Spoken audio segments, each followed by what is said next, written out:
सांगलीच्या कापडपेठेमध्ये एक दुकान आहे.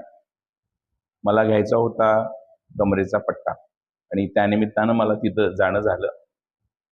त्या दुकानाचं नाव आहे अल्भा स्टोअर्स आणि त्या दुकानाचे मालक आहेत राज भंडारी.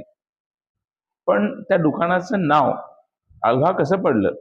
ही माझ्या मागच्या व्हिडिओमध्ये तुम्हाला सांगितलं होतं की त्याची इंटरेस्टिंग स्टोरी आहे. 1953 साली त्यांच्या डोक्यामध्ये एक आयडिया आली आणि त्यावेळेस एक स्पर्धा सुद्धा त्यांनी ठेवली होती आणि त्याला योग्य बक्षीस सुद्धा त्यांनी दिलं होतं की योग्य नाव सुचवणाऱ्याला ते बक्षीस ते देणार होते. आणि या सर्व बाबींची एक खूप इंटरेस्टिंग गोष्ट आहे. त्या काकांना मी जेव्हा विचारलं, त्या काकांनी ती गोष्ट सांगितली सुद्धा. आज या घटनेला होतात 73 वर्ष.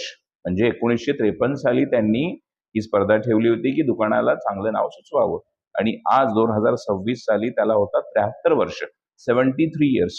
चला, तर एक मला ही खूप इंटरेस्टिंग वाटली, तुम्हालाही आवडेल. ऐकूया त्या काकांच्या तोंडून. अल्भा स्टोअर्स, मेन रोड, कापडपेठ येथे त्यांचं दुकान आहे. बॅग्स, पर्स, वॉलेट आणि कमरेचे पट्टे अशा प्रकारचे खात्रीशीर वस्तू तिथे मिळतात. चला, आपण ऐकूया. राज भंडारी हे या दुकानाचे मालक आहेत. त्यांच्या तोंडून अल्भा स्टोअर्स हे नाव कसं पडलं.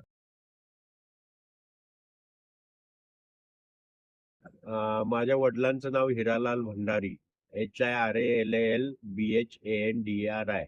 तर हिरालालचे शेवटचे 2 अक्षर AL आणि भंडारीची पहिले 3 अक्षर BHA असं हे नाव 1953 साली सुचवलं होतं. त्यावेळेचे मुंबई हायकोर्ट जज सुभाष प्रताप म्हणून होते, त्यांनी हे नाव सुचवलेलं. अशी याची हिस्ट्री आहे. आणि बक्षिसाचं काहीतरी तुम्ही सांगितलं होतं. आणि त्यावेळेला योग्य नाव सुचवणाऱ्याला 25 रुपये बक्षीस होतं 1953 साली. 1953 साली. क्या बात आहे. ते थोडं नाव लिहिलेलं दाखवताय तुम्ही? बघा किती क्रिएटिव्हिटी. 1953 साली आपण आज बरेचसे असे दुकानाचे नाव बघतो. हिरालाल भंडारी, त्यामधून त्यांनी घेतलाय हिरालाल या शेवटच्या नावाचे 2 अक्षर AL अल आणि भंडारी या नावाचा BHA भा, हे मिळून होतं अल्भा. खूप खूप छान क्रिएटिव्हिटी. 1953 सालची क्रिएटिव्हिटी. धन्यवाद काका. कसं वाटलं मित्रांनो?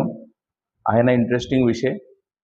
असेच इंटरेस्टिंग विषय घेऊन आपण भेटूया नवीन व्हिडिओमध्ये पुढच्या भागामध्ये. Bye bye. थँक्यू.